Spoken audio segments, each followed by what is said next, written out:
Also, Jhin is like, Jhin is literally one of the worst carries in the game, or 80 carries, if he falls behind. Some people would say that he's not like super terrible because he still has utility with W. So he's still able to like do stuff for his team, but he is nothing without an advantage. This just seems really weird. It looks like the Garden of Gumayusi is about to be in full effect, guys. There's also like Ninja Tab Eyes for T1 completely ruin EDG's comp too. All right, so prediction update. I do feel like this is a pretty big draft win for T1. I think it's very big. We're gonna go with 80 here. So T1 are ahead right now. Nothing really happening. I'm gonna turn off Twitch chat so that I focus solely on the game. So let's see how this actually goes. Okay, so Longsword's there. Owner's trying to move up. He doesn't have any camps right now. This is really good. He does get spotted. Now, this is really good timing. No, Kana, no, you have TP. Just freeze the fucking wave, dude. Shit. Thoughtless. God, thoughtless. Literally no thought. No, now he's gonna, no, he random autos, no. These players don't lane manip because they're so mechanically competent, they don't even have to worry about it. Holy shit. It's like a guy that's like well endowed so he doesn't have to actually be good at having sex because his fucking dick just What is going on here? Where was I? Joe, you gotta cut me off when I get a little... So yeah, obviously that is a blunder by Kana, because so not only is it demonstrable that would be the sequence that would unfold, there's no real response by EDG based on the positioning of like their jungler on the map. Owner is looking for something. Destiny Gate, as I don't know how to say Jarvan's name. Chinese IDs, when they're written, when they're like Romanized, I always get afraid I'm gonna pronounce it wrong. So we're just gonna call him JJ. That's literally what we're gonna call him. He has a nickname now. Okay, so Keria and Kana do get some of the gold. Meanwhile, down in bot lane, Ziggs is, sitting pretty. Everyone has their cookies, really bad.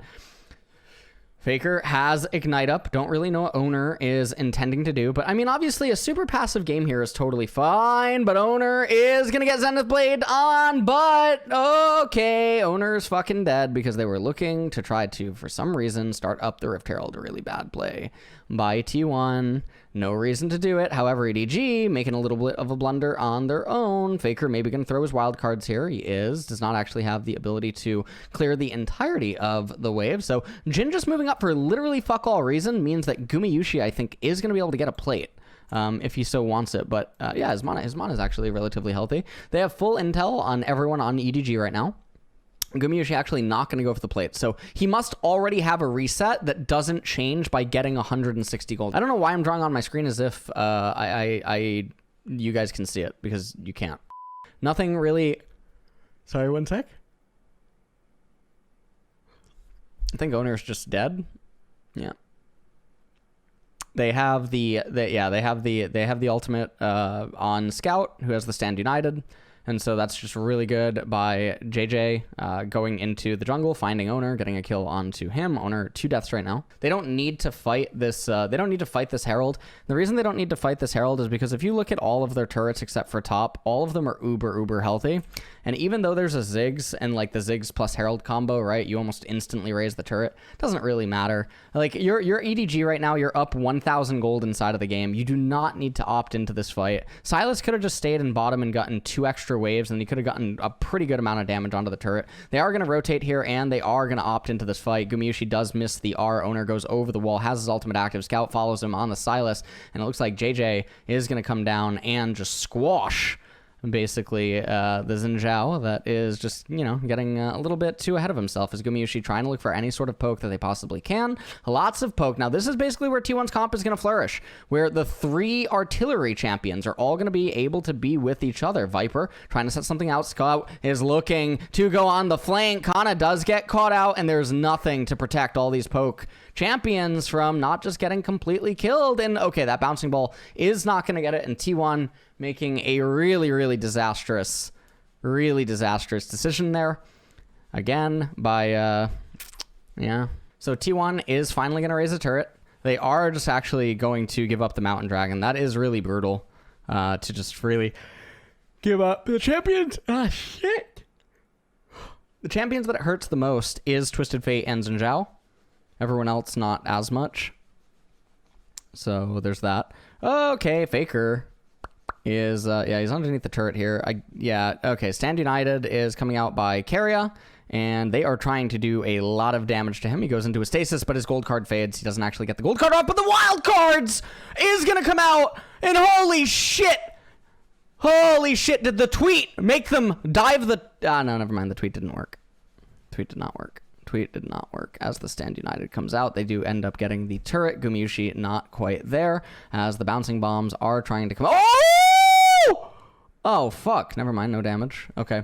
That was looking, I mean, it was almost starting to look like a little bit of a tweet diff, but in the end, not quite, as two of them do end up going down. The gold card fading on Faker is obviously unfortunate. He's not able to come out there with the stun. EDG are massacring T1, though, in this game number 1.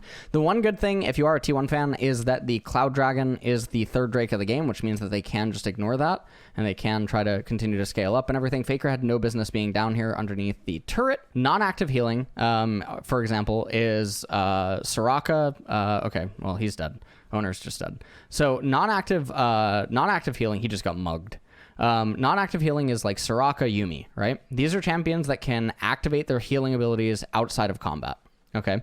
Active healing, for example, is champions that have either Gore Drinker, Bloodthirster, Shield Bow, Blade of the Ruin King, or they have to be in combat to heal, sort of like Atrox.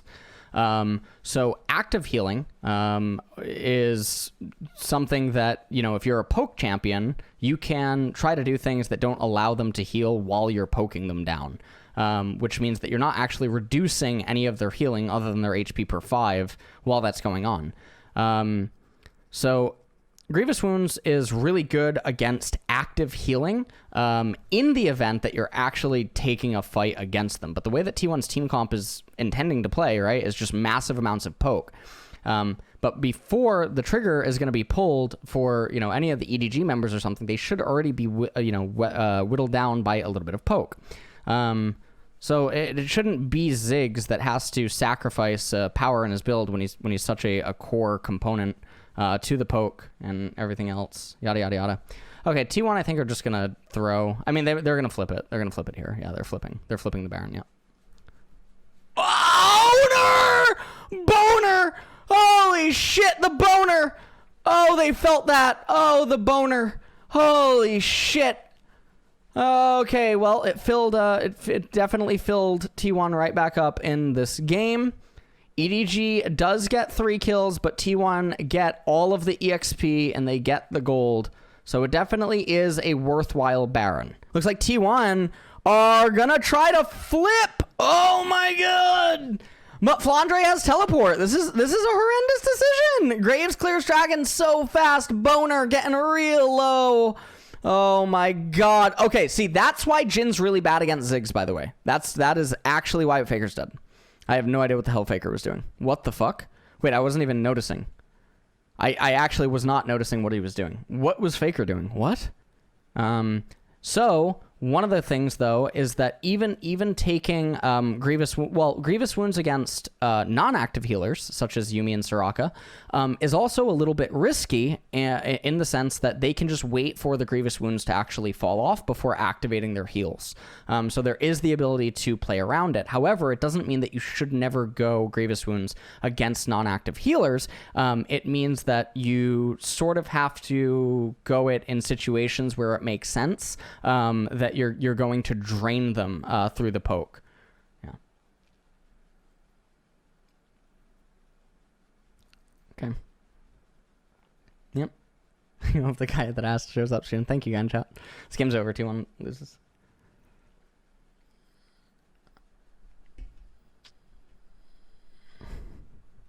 Should Gumayusi finish the book or sell Oblivion Orb for another item? You should sell Oblivion Orb for another item, yes.